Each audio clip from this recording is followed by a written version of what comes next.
Clive, my boy!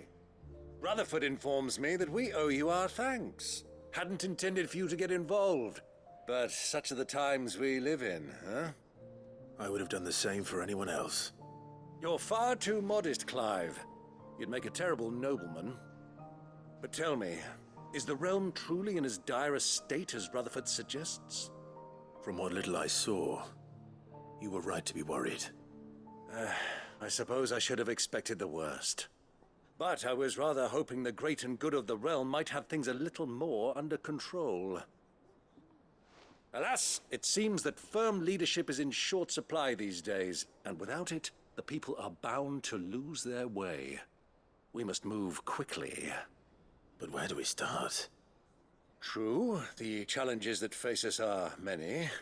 But in my estimation, there are two key areas to be addressed before any other. The realm's armies and her larders. As you've seen firsthand, it's every man and woman for themselves out there. Certain cities have banded together to try and maintain some semblance of order, yes, but such cases are few and far between. And yet, the only remedy for the chaos that faces us is unity. A unity that transcends even the borders laid down by our ancestors. In short, if Storm does not stand together, she will fall apart. But how would one even begin to unite the realm? The armies, my boy. As I told you already, we begin by restoring order among the ranks of those sworn to maintain it. Sadly, I doubt I could convince even the lowliest gaggle of privates to dig a latrine together. But I do know someone the High Commanders have been known to listen to on occasion. Field Marshal Eugen Havel. I thought he was retired. He was, until an Akashic army tore through Randalar and killed most of the rank and file. There is no man alive more capable. Literally. And as luck would have it, I've already spoken with him on the matter. Of course you have.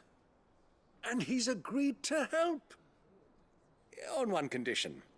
That he first speaks with you personally. Havel has always been a man of frustratingly rigid principle, and he has certain qualms about clasping arms with, well, with an outlaw. I extolled your many virtues as best I could, of course, but the old goat was adamant that he be allowed to appraise you in person. You don't mind, do you, my boy? Of course not. As long as chaos reigns, we will never build a better world. I'll do whatever it takes. And if the Field Marshal wishes to speak with me in person, then so be it. That's the spirit. I'll leave for Randalar at once. Would you send a Stolas? Of course. Rutherford is already in the Dalmekian capital. I'll have him tell Havel to expect you forthwith. Excellent. Thank you, Uncle. No. Thank you, Clive.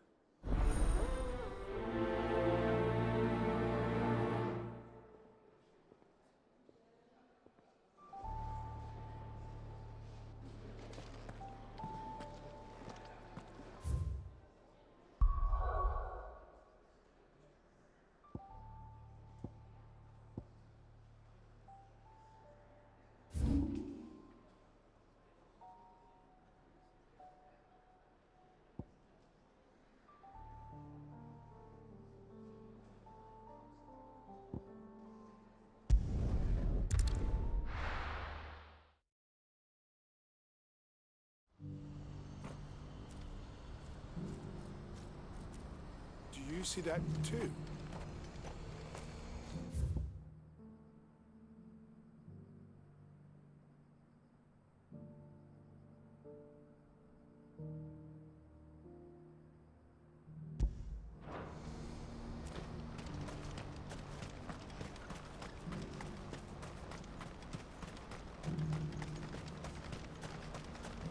Papa? What is it? Please, just make it stop. I'm scared.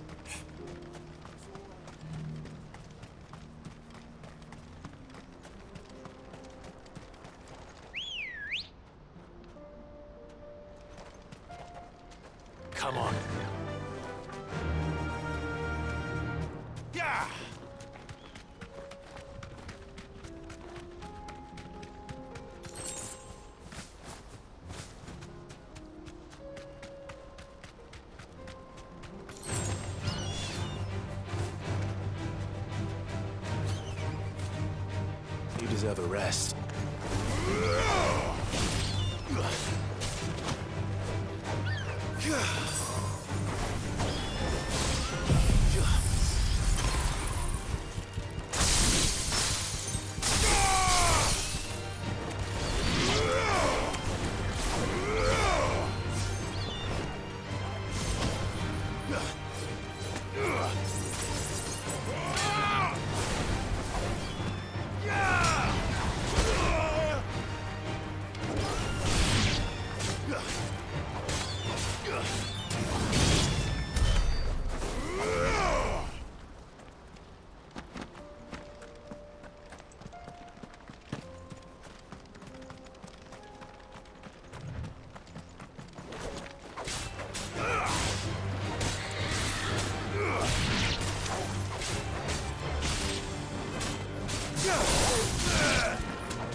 Stay down!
Can't be Rutherford, can it?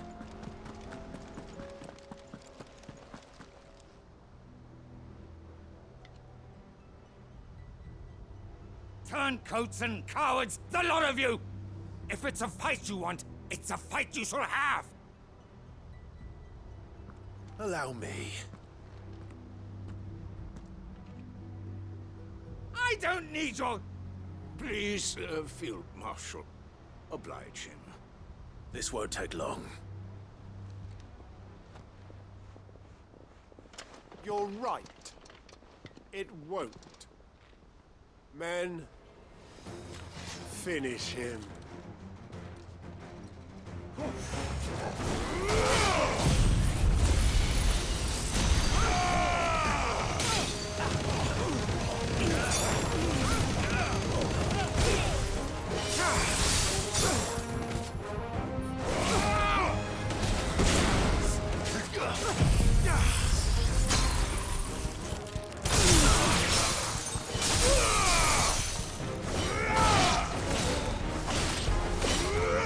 Stay down!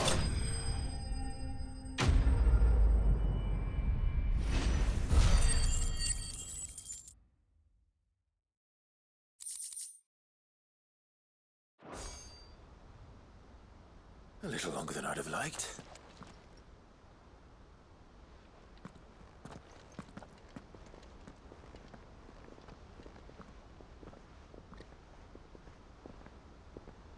Field Marshal Havel, I presume. Are either of you injured? No, my lord. You arrived just as our escort turned on us. Fucking traitors. I'd heard reports of soldiers in the outlying regions abandoning the oaths they swore. But I hadn't thought the corruption had reached so close to the heart of the Republic. It's a fucking disgrace. Your interfering old bastard of an uncle tried to warn me, of course. My lord Marquis. Or is Sid the Outlaw more to your liking? Call me what you want. It doesn't change who I am, or the urgency of the message I bring. My uncle has a plan to right the realm, and he needs your help to see it through. Before I agree to anything, I'd have you answer one question. What do you stand to gain from all this? I won't deny that I might benefit from further chaos. But I seek a new beginning for all of us. And while the choices I've made may not always have been the right ones, I know I made them for the right reasons. For so long, so many of us have been told how we could live, how we could die, when it should have been our decision all along. Now we have a chance to put things right. But in order to take it, we must stand together. Even if it be beside those with whom we don't see eye to eye.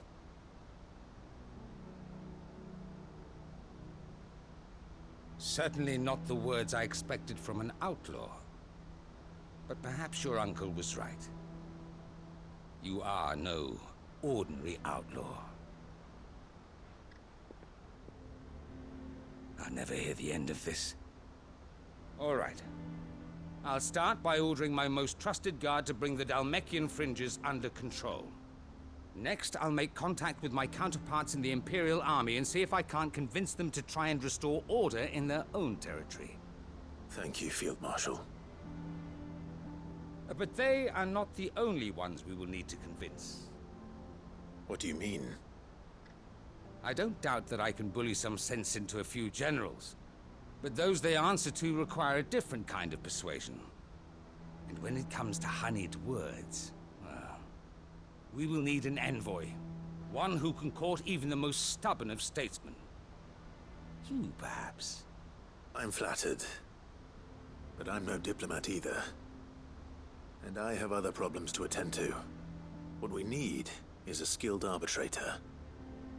And I may know just the person. Is that so? And would he happen to be an outlaw too? Of a different kind, perhaps. Beggars can't be choosers. I suppose we'll all have to find a little of the outlaw in ourselves if we're to make it through this.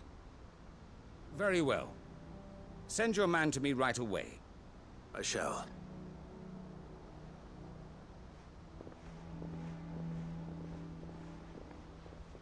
My Lord Marquis, your Lord Uncle bade me escort the Field Marshal to his manor in Port Isolde. And I will see that my associate joins you there. Very good, my lord.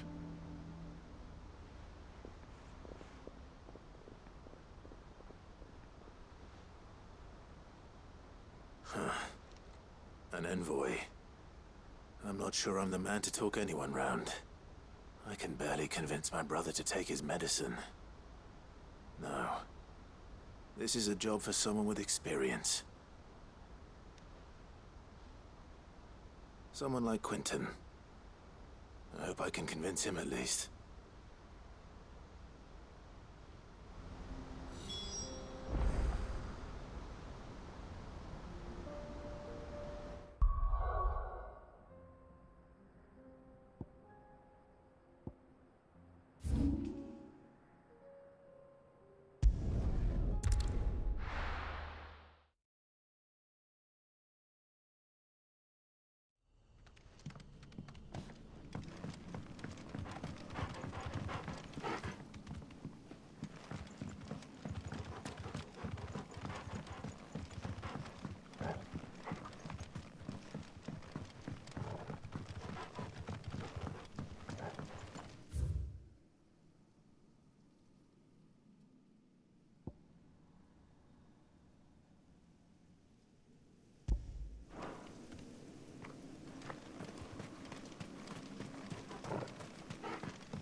Quentin, I have a proposal for you.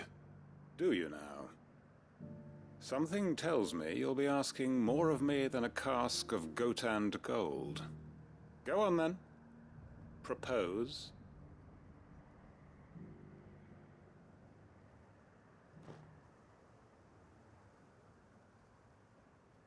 You'd have me convince the chiefs and chamberlains of the realm that they should simply swallow their pride and do the one thing that has proved impossible for thousands of years.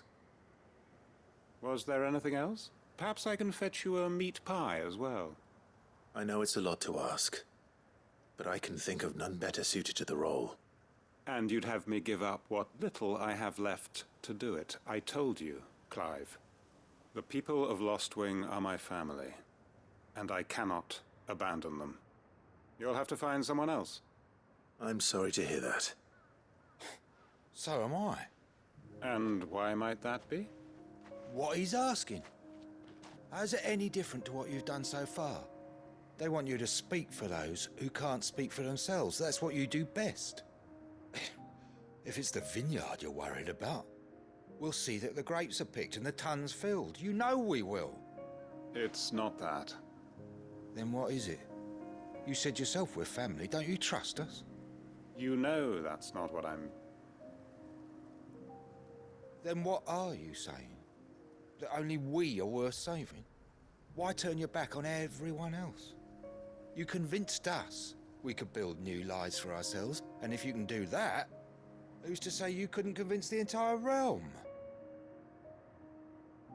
A stirring argument.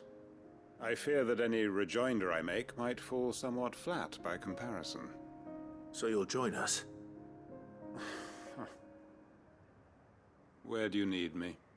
Field Marshal Havel will want to speak with you in person. He's currently in Port Isolde. I can arrange for a party of Cursebreakers to accompany you there. That would be very much appreciated. I hear the roads are far from safe these days. Hopefully not for long. My uncle will want to know that his plan is taking shape.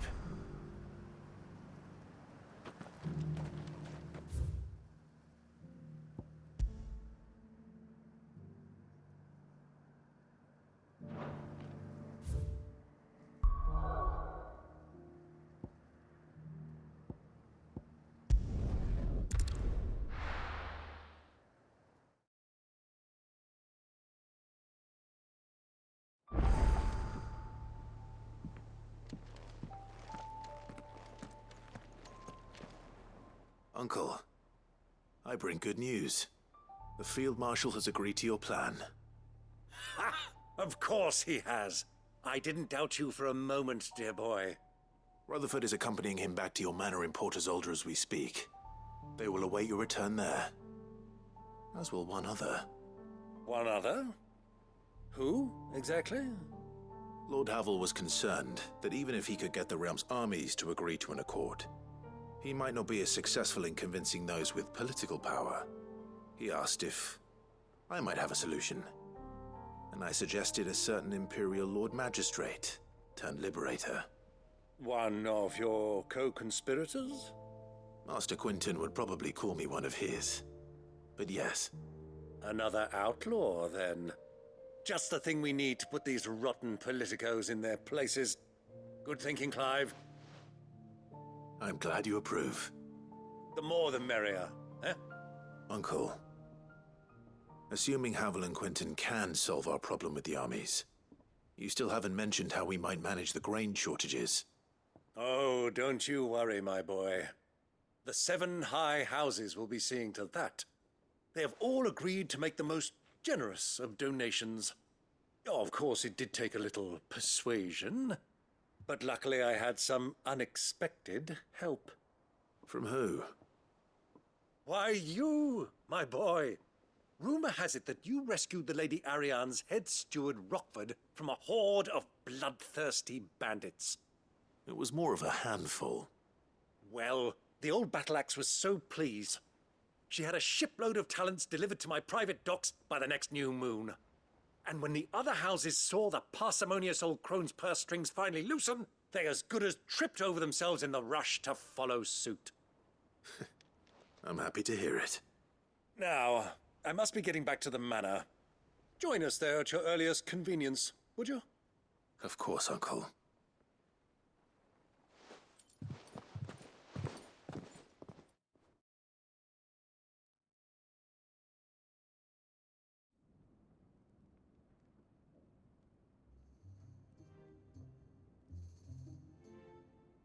And how, pray tell, will we get that grain to the capital if the roads are still overrun with akashic? You'll find another bloody road. I only have so many men, and I'm not about to send them headlong into an ether flood. That is, unless you'd have them turn as well. Well, I'd certainly eat less. Says the man with a belly bigger than a band of curls. My soldiers actually need their rations. Without any food to keep them going, they'll be dead even before you've sent them on your fool's errand. If I may, gentlemen, perhaps I might suggest an alternative approach. Though supply routes are indeed disrupted, there is no shortage of ships. Indeed, they bob away in every bay from here to Randalar, awaiting a safe haven. Allow them to make port and fill their bellies full of grain. And once those who crowd the cities are fed, ferry the displaced back to the countryside to work the fallow fields. But I'm sure that you wish to continue your discussion. Forgive the interruption. 2 such firm friends as yourselves need no help from the likes of me. Rutherford spoke fondly of the great bond between you. Us? Friends? I can't stand the man. Clive, I'm beginning to question the quality of the company you keep. And what kind of company were you expecting him to keep? The man's a criminal. Criminal? How dare you? You are not fit to breathe the same air as this fine, upstanding young gentleman. Upstanding? He calls himself Sid the Bloody Outlaw. Once more onto the breach.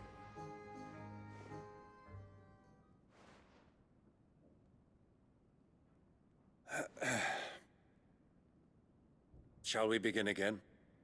What we seek here is not to create a new nation, nor to claim the thrones of those that already exist. We wish simply to bring stability to the realm that mankind might weather the current storm. And to do that, we must convince those in power, the generals, the statesmen, the nobles, that our cause is just. There will be disagreements, yes, and I imagine some resistance, much resistance. But we cannot let that deter us. If we show them the path, show them that we walk it ourselves, then I am confident they will follow. The fate of the world lies in my nephew's hands, but the well-being of her people lies in ours. And we must not squander the chance that Clive has given us.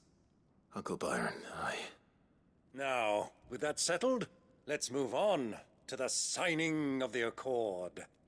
For what great moment in history hasn't been accompanied by a little ceremony?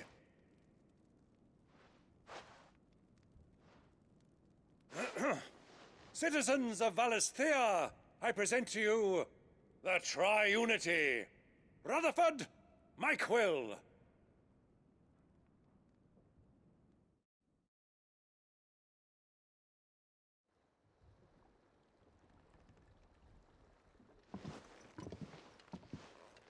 Well, my boy, the stage is set.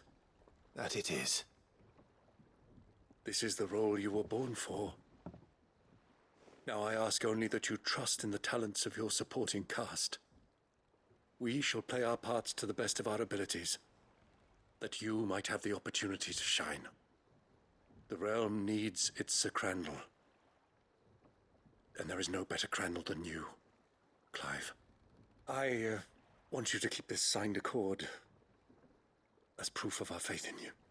I will. Thank you, Uncle.